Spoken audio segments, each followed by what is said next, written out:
subscribe button. Oke, selamat pagi anak-anak Grifter yang hebat-hebat semuanya. Bagaimana kabar kalian semua? Ya, Miss Devi berharap kalian tetap dalam keadaan yang sehat dan masih tetap semangat meskipun kita belajar masih di rumah. Oke, hari ini kita ketemu lagi di pembelajaran tematik ya. Kita sudah masuk di tema 4G, subtema 2. Hari ini kita akan membahas pembelajaran 3 dan 4. Bagaimana anak-anak hebat? Sudah siap? Oke, kita mulai ya. Kita akan membahas tentang bahasa Indonesia. Menuliskan informasi baru dari teks yang telah dibaca. Kalian bisa buka buku kalian, di situ ada bacaan yang berjudul Rumah Adat dalam Persatuan dan Kesatuan. Kita akan membacanya bersama-sama. Di Kampung Bena, Flores, Nusa Tenggara Timur, gotong royong tidak hanya menjadi slogan, tapi juga dilaksanakan dalam aktivitas menjaga tradisi leluhur mereka. Kampung Bena sendiri merupakan salah satu kampung adat tertua di Ngada, Flores. Kampung ini terletak di kaki Gunung Inerye. Hampir sebagian besar dari penduduknya memiliki mata pencaharian sebagai petani. Sebagai kampung adat, masyarakat Kampung Bena memiliki upacara adat di hampir setiap keseharian mereka. Salah satunya adalah dalam proses pembuatan rumah adat yang menjadi ciri khas Kampung Bena. Bagi masyarakat Kampung Bena, rumah adat tak sekedar untuk ditinggali, namun menunjukkan status mereka sebagai penjaga tradisi leluhur secara turun-temurun. Oleh karena itu, membangun rumah adat amatlah penting untuk melestarikan tradisi leluhur yang kian lama tiada ditinggalkan. Proses pembangunan rumah adat selalu diawali dengan upacara adat. Para warga bergotong royong dalam mempersiapkan upacara adat. Tidak hanya bergotong royong dalam upacara adat, para warga juga saling membantu menyediakan bahan-bahan mendirikan rumah, misalnya kayu. Eri Bena, warga asli suku Bena, menyatakan gotong royong merupakan tulang punggung kehidupan masyarakat Bena. Orang melihat bahwa dari luar kami hanya terdiri dari satu suku, padahal ada 9 suku. Sejak awal, 9 suku itu hidup damai dan bergotong royong dalam memenuhi kebutuhan sehari-hari. Jelas Eri. Eri juga menambahkan bahwa gotong royong dalam proses pembangunan rumah adat dari Kampung Bena adalah salah satu dari sekian banyak contoh gotong royong dalam aktivitas hidup sehari-hari. Sejak dulu, gotong royong menjadi keseharian warga Kampung Bena untuk bertahan hidup. Hingga kini mereka terus bergotong royong menjaga tradisi leluhur mereka di tengah modernisasi yang kian pesat. Nah, kalian sudah membaca bacaan tersebut. Sekarang kita akan menjawab pertanyaan yang ada di halaman 52.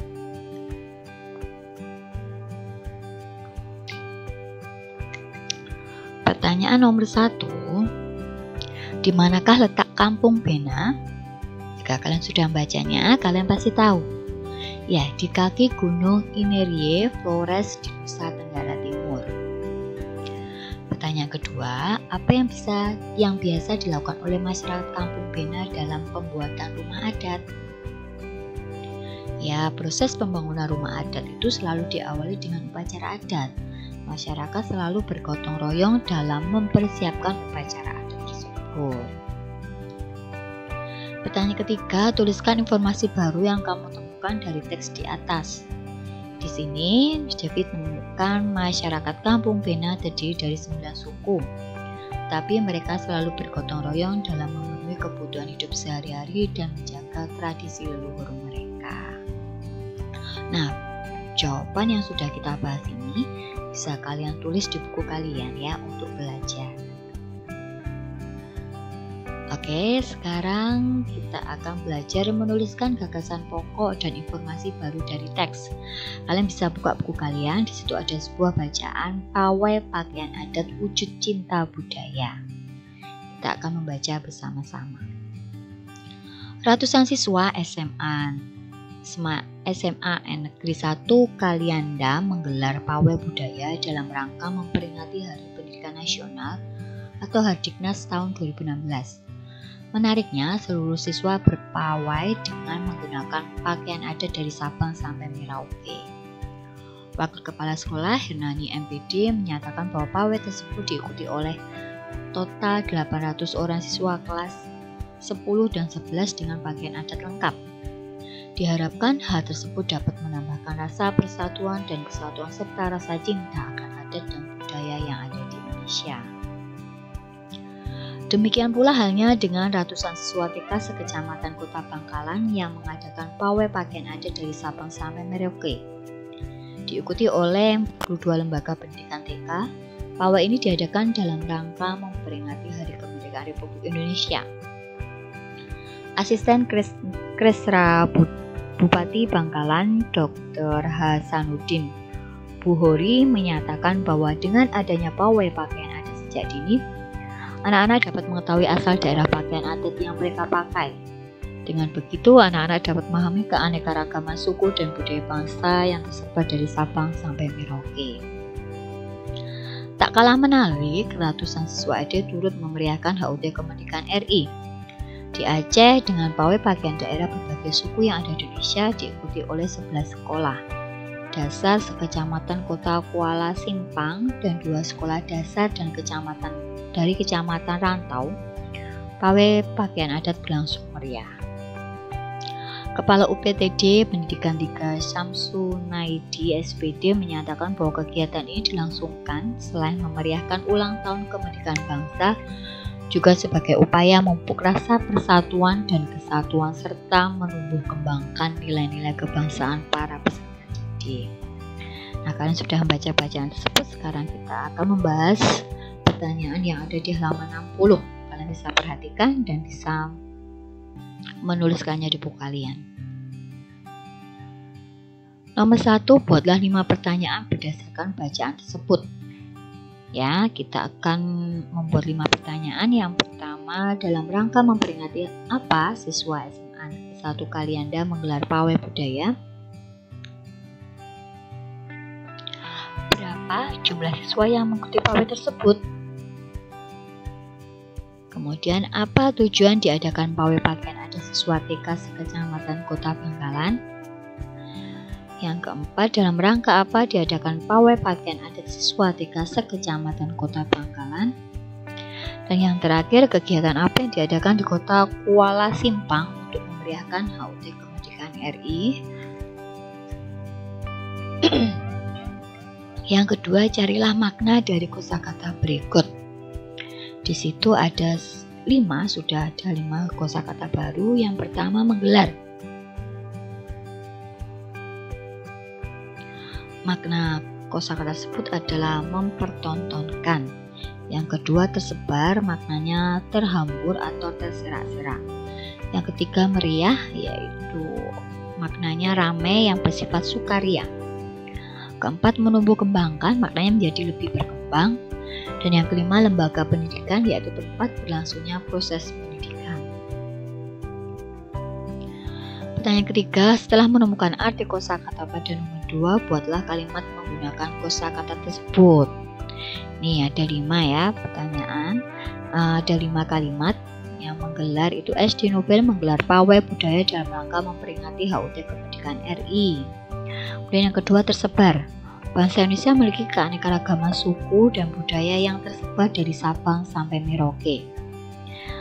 Yang ketiga, meriah. Pawai budaya yang diadakan SD Nobel berlangsung sangat meriah. Yang keempat, menumbuh kembangkan, yaitu pawai budaya bertujuan untuk menumbuh kembangkan nilai-nilai kebangsaan pada para siswa. Dan yang kelima, lembaga pendidikan. Pawai budaya diikuti oleh lembaga pendidikan dari TK, SD, serta SMP di Tulungagung. Nah, kalian bisa mencatatnya ya. Kemudian yang keempat, tuliskan gagasan pokok tiap paragraf dari teks tersebut. Bacaan tersebut terdiri dari 4 paragraf, jadi ada 4 gagasan pokok. Paragraf pertama yaitu ratusan siswa SMA Negeri 1 Kalianda menggelar pawai budaya dalam rangka memperingati Hari Pendidikan Nasional tahun 2016. Paragraf kedua, ratusan TK sekecamatan Kota Bangkalan mengadakan pawai pakaian adat dari Sabang sampai Merauke. Paragraf ketiga, ratusan siswa SD di Aceh memeriahkan HUT Kemerdekaan RI dengan mengadakan pawai pakaian daerah berbagai suku yang ada di Indonesia. Dan paragraf yang keempat, kegiatan pawai pakaian daerah bertujuan memupuk rasa persatuan dan kesatuan serta menumbuh kembangkan nilai-nilai kebangsaan para peserta didik. Oke, ini ada 4 pertanyaan sudah kita bahas. Selanjutnya kita masuk ke pelajaran IPS. Menjelaskan keragaman rumah adat di Indonesia. Rumah adat merupakan salah satu keragaman budaya di Indonesia. Rumah adat adalah rumah khas suatu daerah yang bentuknya disesuaikan dengan kondisi lingkungan masyarakat setempat. Penyesuaian ini membuat bentuk rumah adat di Indonesia menjadi beragam. Selain itu, keragaman bentuk rumah adat disebabkan oleh kondisi lingkungan alam yang berbeda-beda di setiap wilayahnya. Berikut adalah daftar nama rumah adat 34 provinsi di Indonesia. Provinsi Aceh, nama rumah adatnya Rumoh Aceh. Sumatera Utara, Rumah Balai Batak Toba dan Rumah Bolon. Sumatera Barat, Rumah Gadang. Riau, Rumah Selaso Jatuh Kembar. Kepulauan Riau, Rumah Belang Bubung. Jambi, Rumah Panggung. Bengkulu, Rumah Bumbungan Lima. Sumatera Selatan, Rumah Limas. Kepulauan Bangka Belitung, Rumah Rakit. Dan Lampung, Rumah Nuo Sesat. Provinsi berikutnya, Banten, Rumah Baduy. DKI Jakarta, Rumah Kebaya. Jawa Barat, Rumah Kasepuhan. Jawa Tengah, Rumah Joglo. Yogyakarta, Rumah Joglo dan Bangsal Kencono. Jawa Timur, Rumah Joglo, Situ Bondo. Bali, Gapura Candi Bentar. Nusa Tenggara Barat, Dalam Loka Samawa. Nusa Tenggara Timur, Sauata Mosa Laki Tanah. Kalimantan Barat, Rumah Panjang. Provinsi berikutnya, Kalimantan Tengah, Rumah Betang. Kalimantan Timur, Rumah Lamin. Kalimantan Utara, Rumah Baloi. Kalimantan Selatan, Rumah Bubungan Tinggi. Sulawesi Utara, Rumah Pewaris. Gorontalo, Rumah Dulohupa. Sulawesi Tengah, Rumah Tambi. Sulawesi Barat, Rumah Banua Layu. Sulawesi Selatan, Rumah Tongkonan. Sulawesi Tenggara, Istana Kesultanan Buton. Provinsi Maluku, Rumah Baileo. Maluku Utara, Rumah Sasadu. Papua Barat, Rumah Honai. Papua, Rumah Honai. Keunikan rumah adat di Indonesia. Rumah adat Baileo, asal provinsinya Maluku. Keunikan rumah adat ini berbentuk panggung, dindingnya terbuat dari kayu. Lantai rumah dibuat dari papan yang disusun saling berdekatan tanpa paku. Atapnya berbentuk seperti prisma dengan selasar di bagian depan dan belakangnya. Kemudian, atapnya juga terbuat dari daun sagu atau daun kelapa. Rumah adat Tambi asal provinsi Sulawesi Tengah. Keunikan rumah adat ini berbentuk panggung, dindingnya terbuat dari kayu. Lantai rumah dibuat dari papan yang disusun saling berdekatan tanpa paku. Atapnya berbentuk prisma dengan sudut kecil di bagian atasnya. Atapnya juga terbuat dari daun ijuk atau daun rumbia. Rumah adat Honai, asal provinsi Papua. Keunikan dari rumah adat ini berbentuk bulat. Dindingnya terbuat dari rotan, tali hutan, alang-alang, dan kayu. Lantainya berupa tanah. Atapnya berbentuk kerucut atau kubah. Kemudian atapnya juga terbuat dari alang-alang. Rumah adat Tongkonan, asal provinsi Sulawesi Selatan. Keunikan dari rumah adat ini berbentuk panggung. Dindingnya terbuat dari kayu dan direkatkan tanpa paku. Lantainya terbuat dari papan kayu tanpa paku. Atapnya berbentuk melengkung seperti perahu. Atapnya juga dibuat dari bahan ijuk atau daun rumbia. Rumah adat Lamin, asal provinsi Kalimantan Timur. Keunikan rumah adat ini berbentuk panggung, kemudian dindingnya terbuat dari kayu, diselingi daun rumbia. Lantainya terbuat dari kayu dan direkatkan tanpa paku. Ujung atapnya berbentuk pelana. Atapnya terbuat dari kayu. Menjelaskan keragaman pakaian adat di Indonesia. Setiap provinsi di Indonesia memiliki pakaian adat.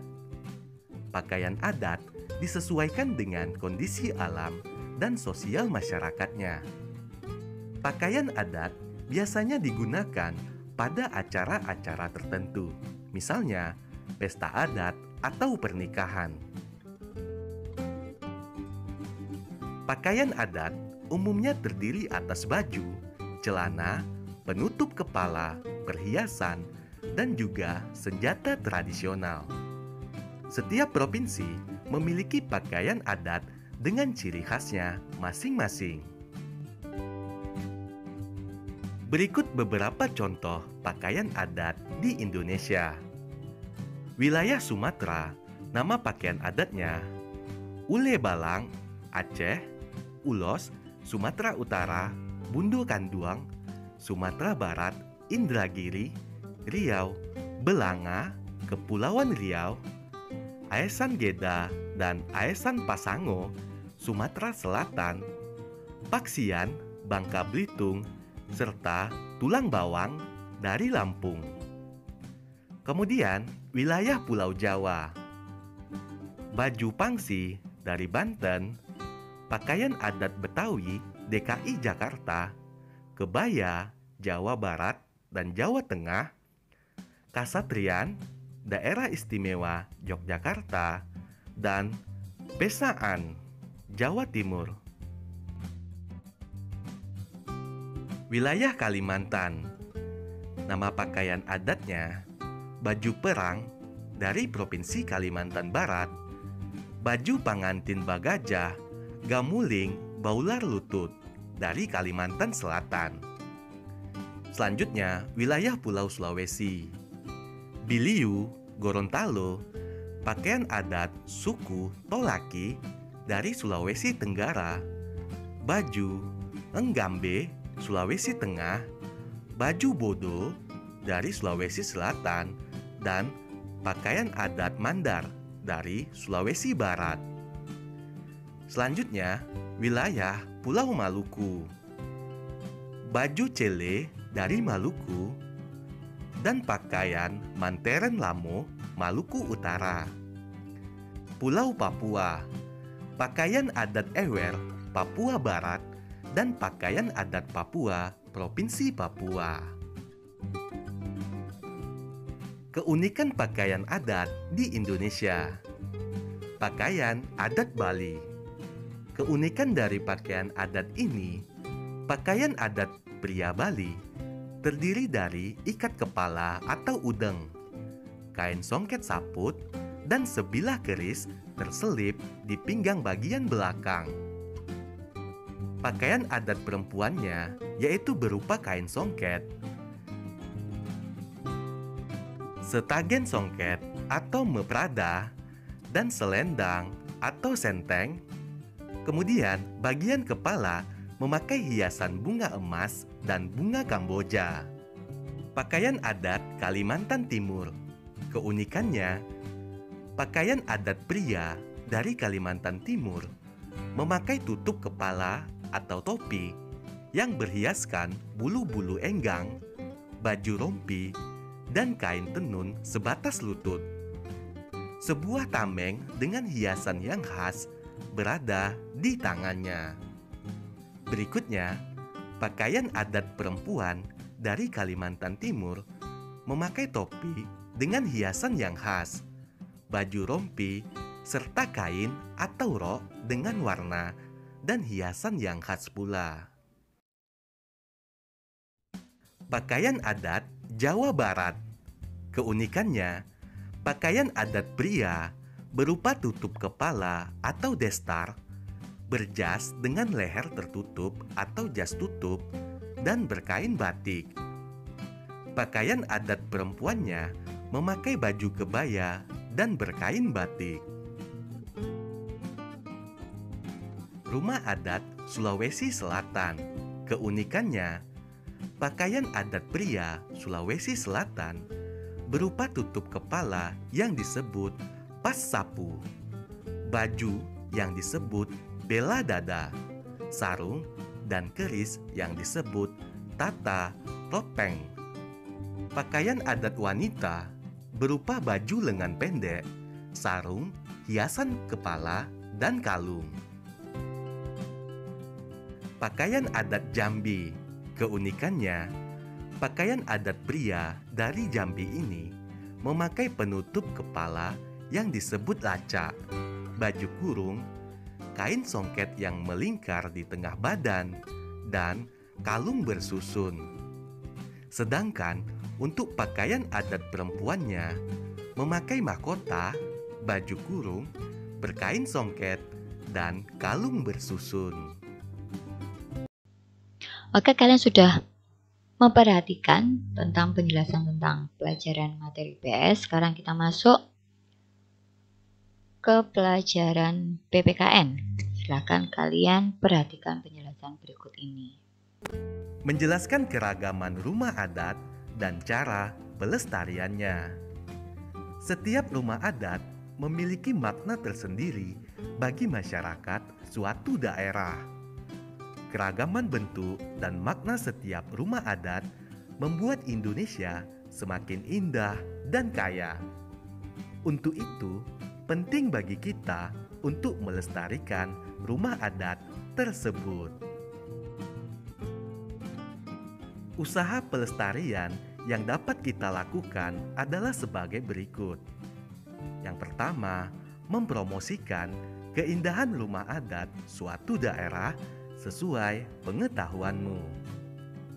Kemudian, mengunjungi rumah adat saat berlibur ke suatu daerah. Tidak mencoret-coret dan merusak fasilitas rumah adat. Menjaga kebersihan rumah adat di suatu daerah. Menghargai bentuk rumah adat suku lain. Menjelaskan keragaman pakaian adat dan cara pelestariannya. Setiap suku di Indonesia memiliki pakaian adat dengan ciri khas masing-masing. Ciri khas tersebut mulai dari gaya, jenis kain, warna, dan aksesori yang digunakan. Pakaian adat merupakan kekayaan yang harus kita banggakan dan lestarikan. Upaya pelestarian pakaian adat yang dapat kita lakukan adalah sebagai berikut. Yang pertama, bangga menggunakan pakaian adat. Misalnya, anak perempuan mengenakan kebaya pada peringatan Hari Kartini. Kedua, mengenakan seragam batik di sekolah pada hari tertentu. Ketiga, mengadakan acara peragaan pakaian adat secara rutin. Keempat, menghargai pakaian adat dari daerah lain. Kelima, mempromosikan keindahan pakaian adat suatu daerah sesuai pengetahuanmu. Oke, pelajaran hari ini sudah selesai. Ya, semoga apa yang disampaikan Miss Devi bisa bermanfaat buat kalian. Dan jangan lupa, apa yang sudah kita bahas tadi, kalian bisa tuliskan di buku kalian untuk memudahkan kalian belajar. Oke, pelajaran ini selesai. Miss Devi ucapkan banyak-banyak terima kasih buat perhatian. Dan jaga kesehatan, jangan lupa ya. Kemudian Tuhan Yesus memberkati.